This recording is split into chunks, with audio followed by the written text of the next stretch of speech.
Donc par la palette de contour, il est possible de modifier l'épaisseur de certains traits. Testez cela en modifiant l'épaisseur de tel ou tel contour dans la palette de contour. Eh bien, on va faire ça parce que pour l'instant, c'est la même épaisseur partout.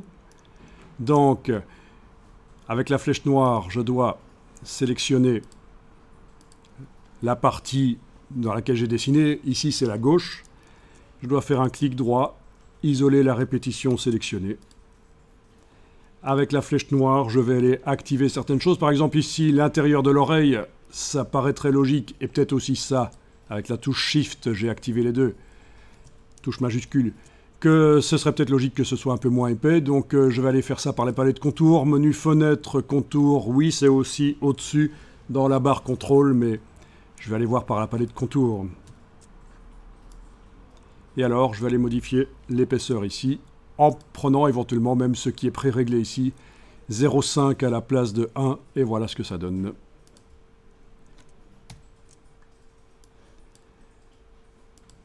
Ok, celui-là, je vais peut-être lui mettre 0,75. Voilà, j'ai 3 épaisseurs de contour au même endroit, pourquoi pas. Les yeux ici. Ok.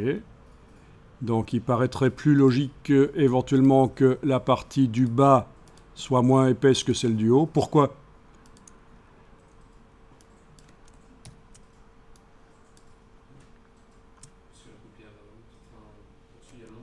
Exactement. Au-dessus, il est censé y avoir une ombre parce que voilà. Alors que là, il est censé y avoir éventuellement un coup de lumière. Bien vu. Etc. Donc plusieurs choses éventuellement à changer. Donc ça, c'est une possibilité. Ok. Je ne vais pas aller plus loin, mais vous avez vu que techniquement, c'est possible de le faire. Pour mes archives, j'enregistre.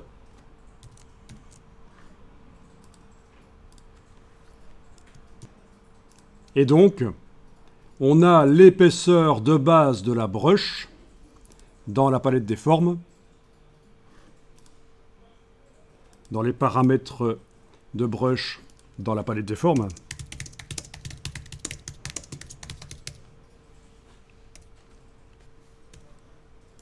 Menu fenêtre, forme.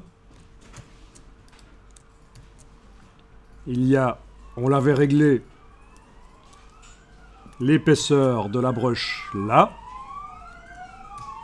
Et s'ajoute à ça, à cela s'ajoute un coefficient multiplicateur ou diviseur, l'épaisseur de la palette de contour. Donc c'est comme ça qu'il faut comprendre. Vous avez l'épaisseur réglée dans la palette des formes et vous avez la palette de contour qui vous a servi à amener des variantes sur cette brush sans qu'on aille modifier l'épaisseur.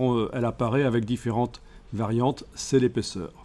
Vous voyez, c'est comme si c'était 50%. Ah oui, j'aurais peut-être pu aussi faire ceci, sélectionner une forme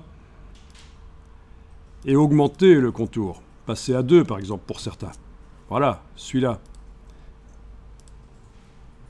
Ou à 1,5. Je tape, je sélectionne et je tape 1,5. Touche tabulation, voilà. Je peux le bouger, etc. Voilà. Le crayon, je vous rappelle, peut servir à remodeler éventuellement, mais on va voir qu'on peut le faire par d'autres moyens. Donc c'est ça qui s'est passé. Alors c'est pas évident quand vous avez des brushes et que vous avez joué sur les deux paramètres. Comment modifier l'épaisseur de la brush, c'est pas évident.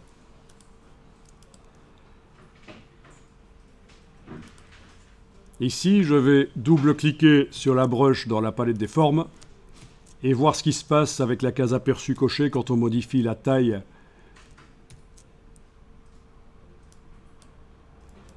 Mais ça fonctionne toujours aussi bien.